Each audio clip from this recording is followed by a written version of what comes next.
let's look at employees. What are the interests of employees? What are the interests of a typical employee? Right? An employee is interested in job security. He is interested in ensuring that he has a regular source of income. So job security is of primary importance to the employee. Then comes career. The employee is interested in building up a career for himself. The employee is interested in building up something which he can bequeath to society, right? So he is interested in his professional advancement. Then let us look at the third interest, money, right? Now, the job must provide money. It must provide income. It must provide adequate income to the employee. So any employee typically would have these three interests. Now, in a situation where the company decides to set up a project which may give high returns, very high returns, but which has a risk that the project may result in the company having to retrench 2,000 employees, right? It may result in the company having to retrench 2,000 employees. Now, in this situation, right, what would the typical employee do? The typical employee would say, let us avoid risk. Let us avoid risk even when the return is high, because the typical employee is interested in job security. Job security is his primary motivation. Another situation is where a company decides to set up a plant, a company operating in the state of Tamil Nadu decides to set up another plant in the state of Uttar Pradesh, right? Now, employees in the company in Tamil Nadu, experienced employees, the company may want to relocate them to its plant in Uttar Pradesh. This move may be beneficial to the employees, but the employee may find it difficult from a personal point of view, and therefore he may refuse to relocate, right?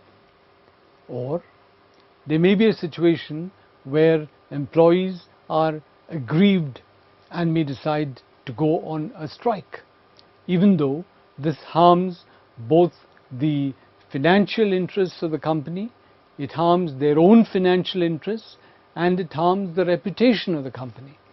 But despite that, they may decide to go on a strike. So these are instances where employees may react in a manner which is negative to the interests of the company.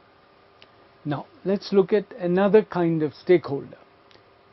Let's look at shareholders, right?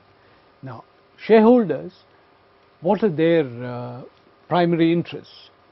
Their primary interests are in growing returns from the equity that they have invested in and liquidity of the equity. What do we mean by liquidity? It means that they should be able to encash those shares whenever they want to, right? So these are two primary interests of shareholders. Now, what happens when a company decides to set up a project which is going to provide a lot of returns 5 years from today, but will require funds to remain locked up in the company for 5 years? Shareholders may refuse to invest in the company, may refuse to permit the company to move into that new project, because it goes against their interest of liquidity. They want an investment which is liquid, which they can encash at any moment. They do not want to block funds for 5 years. Or if the company has not been doing well for a couple of years, and the reason for this is because of general downturn in the business environment, shareholders may decide to agitate for replacement of management, because the shareholders are interested in returns on their equity, right? So shareholders again may act sometimes in a manner which goes against the interest of the company. Now let's look at financiers. Financiers are interested in stable returns. They are interested in ensuring that the money that they have put into the company fetches them a fixed, stable, but certain rate of return. What could happen in case the company decides to go in for that project we talked about earlier, which is a high return project but is also a high risk project, right? Now in that case, the financiers may say that they are not interested in providing loans to the company, right? They're not interested, they may refuse to give credit, they're not interested in providing loans to the company because of the risk involved in the issue, right? Then we look at suppliers, right? Now suppliers, their interests are in a stable long-term relationship with the company, and they're interested in sanctity of contracts. Now what does this mean? Sanctity of contracts, we are talking about when there is a contract between large engineering companies like the Murugappa Group companies, right? Now the Murugappa Group companies would typically have 400 or 500 suppliers. Some of these suppliers could be very small suppliers, right? Small in relation to the Murugappa company, and sometimes small in absolute terms. If this supplier enters into an agreement with the Murugappa Group, it assumes that the Murugappa Group will stick to that agreement.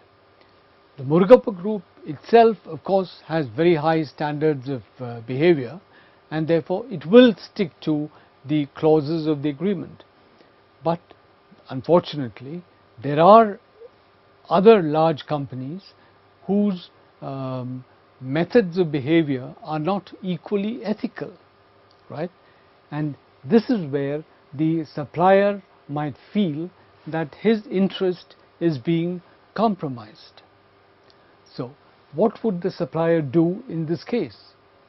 The supplier might refuse to give any product to the company on credit, because the supplier is not sure that if he provides products to the company on credit, he will get a payment from the company in the time when the company has promised him. In the worst event, the supplier may go to court against the company, right? Now, these are instances where the supplier's actions may go against the interests of the company. Now let's look at customers, who are again stakeholders of the company. Customers are interested in receiving promised benefits. Customers are interested in getting what has been promised to them. And typically, if a customer does not get what is promised to him, he will buy from elsewhere. The customer will buy from elsewhere, and through this act of buying from elsewhere, through this act of disowning the company, he acts against the interests of the company, right? So here is another stakeholder who could act against the interests of the company.